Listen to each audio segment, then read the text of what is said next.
இவங்களுக்கெல்லாம் கொடுப்பதின் மூலமாக அல்லாஹ்வினுடைய அருளை இன்னும் பெற்றுக்கொள்ளக்கூடிய ஒரு நிலை ஏற்படுது. அது மட்டுமல்லாமல் நரக நெருப்பிலிருந்து பாதுகாப்பு கிடைக்கிது.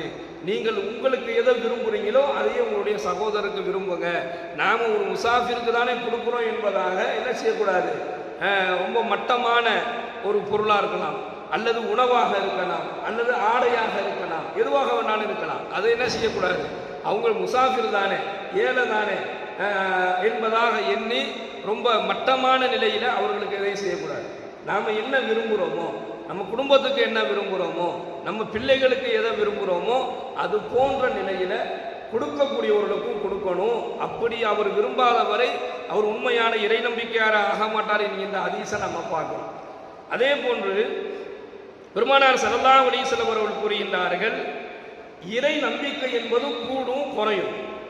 ஈமானினுடைய அந்த நிலை எப்படி இருக்கும்னா, சில நேரத்தில் அப்படியே உயர்வாக ஏறி நிற்கும், சில நேரங்களில் அந்த இறை நம்பிக்கையில் குறை ஏற்படும். அப்போ இது கூடும் குறையும். நம்ம பார்க்குறோம், ஏதோ ஒரு நல்ல ஒரு நிலையில் அல்லாஹ்வினுடைய பயம் உள்ளத்தில் ஏறி இருக்கும், நல்லா இருப்போம், ஈமானோடு இறை நம்பிக்கையோடு வாழணும்னு. சில நேரங்களில் அது அப்படியே டவுன் ஆகிடும், அப்படியே குறைஞ்சிடும். இப்போ அல்லாஹ்வுடைய தூதர் சொல்கிறாங்க, இறை நம்பிக்கை என்பது கூடும் குறையும். ஆனால் இந்த ரமலானுடைய மாதம் இருக்குது, இந்த ரமலானுடைய மாதத்தில் இறை நம்பிக்கையில் குறையே இருக்காது என்பதாக சொல்கிறாங்க. இந்த ரமலானுடைய மாதங்களில் இறை நம்பிக்கையில் குறையே இருக்காது. என்ன காரணம் அப்படின்னு சொன்னால், இந்த மாதம் முழுவதும் அல்லாஹ் தன்னுடைய பொறுப்பில் எடுத்துக்கிட்டான்.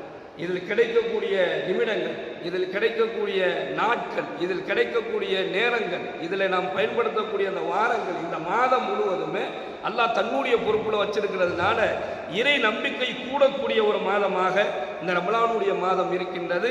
எனவே நல்ல செயல்கள், இபாதத்துகள் செய்து கொள்வதன் மூலமாக வெற்றியை அடைய முடியும்.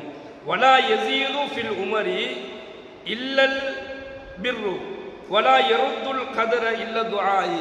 ரெண்டு விஷயங்கள் அல்லாஹ்வுடைய தூதர் சொல்றாங்க. ரெண்டு விஷயங்கள் உங்களுடைய நன்மைகளை தவிர, அதாவது நன்மையான காரியங்களை தவிர வேறு எதுவும் உங்களுடைய ஆயுளை அதிகரிக்காது. நன்மையான காரியங்களை ஒருத்தர் செய்ய ஆரம்பிச்சுட்டாருன்னா அவருடைய ஆயுள்ல அல்லாஹ் பரக்கத் செஞ்சுக்கிட்டே வரான், அவருடைய ஆயுள்ல அல்லாஹ் பரக்கத் செஞ்சுக்கிட்டே வரான். அதே போன்று பிரார்த்தனை தவிர வேறு எதுவும் உங்களுடைய விதியை மாற்றாது. துஆவை தவிர வேறு எதுவுமே நம்மளுடைய வாழ்க்கையை மாற்றாது. எதுவுமே நடக்கலையே என்பதாகலாம் நிராசை அடைந்து உட்கார வேண்டிய அவசியமே இல்லை. எல்லாத்துக்கும் ஒரு முழு காரணமாக அல்லாஹ் துஆவை வச்சிருக்கான். அதனால நன்மையான செயல்கள் நம்மளால முடிந்த வரைக்கும் செய்வதன் மூலமாக நம்முடைய ஆயுள் அல்லாஹ் பரக்கத்